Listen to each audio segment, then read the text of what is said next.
ایک سوال جی پوچھا کسی نے، ایک بڑا انٹرسٹنگ سا سوال ہے، بیسک کوشچن ہے. انہوں نے کہا جی کہ میں نے بال کٹوا لیے، اپنے ناخن وغیرہ تراش لیے، سارا کر لیا، مجھے پتا تھا میں قربانی نہیں کر رہا، مگر عید کے قریب آتے آتے مجھے لگ رہا ہے شاید میرے پاس پیسے ارینج ہو جائیں، میں ہلکا پھلکا چھوٹا جانور قربانی میں دے دوں، بھینس اونٹ جو بھی ہے، کسی میں حصہ ڈال دوں گا، جس کے 7 حصے ہوتے ہیں نا، بھینس یا اونٹ کے 7 حصے، جو ہے وہ آپ کی بکرا وغیرہ وہ تو ایک ہی ہوتا ہے فیملی کا.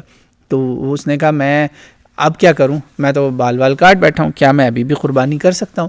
جی بھائی بالکل آپ قربانی کر سکتے ہیں، بال کاٹنا یا نہ کاٹنا اس سے آپ کی قربانی کو نقصان نہیں پہنچے گا انشاءاللہ.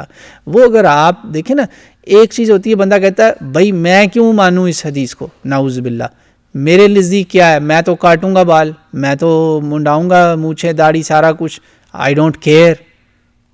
یہ سنت کیا ہوتی ہے؟ استغفر اللہ استغفر اللہ. ایسی حرکت جو کرے گا وہ اسلام میں پتہ نہیں پھر رہے گا کہ نہیں، اس کا اسلام ہی کویسچنیبل ہو جائے گا، وہ بندہ نقصان اٹھائے گا. جو ایسے کسی مجبوری سے بال کاٹ رہا ہے یا ناخن کاٹ رہا ہے، اس کی جاب ریکوائرمنٹ ہے، کچھ اس قسم کے مسئلے ہیں.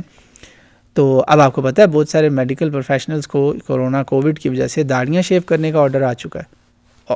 بہت سارے کنٹریز میں، صرف امریکہ یا انڈیا میں نہیں، مسلم کنٹریز میں بھی وہ کہہ رہے ہیں کہ جو داڑھی ہے اس میں وائرس اور جرمز وغیرہ رہ سکتے ہیں، ہر کوئی نہیں دھوتا اس کو شیمپو لگا کے یا صابن سے تو وہ اب مجبوری ہے، تو ان کو کاٹنا پڑے گا ایام ذی الحجہ، یا نہیں بھی ہے ایام ذی الحجہ تو وہ کرے گا. تو اس لیے اس سے آپ کو انشاءاللہ فکر نہیں کرنی چاہیے کہ آپ بے شک بال کٹا چکے تھے، بے شک آپ یہ چیزیں ہو گئی تھی، اللہ نے آپ کو پیسے دے دیے، 11ویں 12ویں دن کیا 13ویں دن بھی پیسے مل جائیں کر دو، نہ کرنے سے بہتر ہے. الحمدللہ اللہ ضرور اجر دیں گے. اللہ تعالیٰ نے کبھی انسان کو ایسا کوئی اس پر سوال نہیں کرنا جو اس کی سخت میں نہیں تھا، ایسا بوجھ نہیں بندے پہ اللہ ڈالے گا جس کو وہ اٹھا نہ سکے. مجھے تو نہیں پتا تھا کہ آگے میرے پاس ارینج ہو جانا. اسی لیے بعض علماء کہتے ہیں نا کہ آپ احتراماً اگر نہ کاٹیں ناخن بال تو کوئی اچھی بات ہی ہے، ہو سکتا ہے آپ کو بھی اللہ اجر دے دے، جیسا کہ پچھلے ہفتے اس پر سوال ہوا تھا.